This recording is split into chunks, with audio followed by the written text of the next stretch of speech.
Hey everyone! If you're watching this video, please be sure to disable this setting on your smartphones, phones, and any Android device for that matter. Your phone collects a huge amount of information, especially the data you type on your keyboard. When you message someone or search for information in browsers, it's all stored and sent anonymously to developers. This is how you receive ads, various offers, and even strangers can call you with offers you don't even want to hear. In other words, everything that happens on your smartphone is being monitored.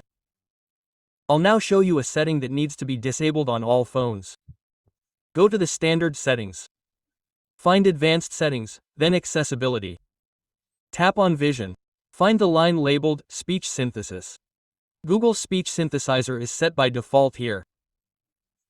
Tap on this little arrow on the side. See, if you tap on the line itself, a menu like this will open. Seems like nothing serious, right? Go back, tap on this little arrow, and another additional menu will open. Period. We've found anonymous reports about speech synthesis.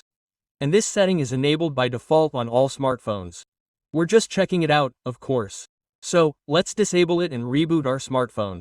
Subscribe to the channel, leave comments, and like it.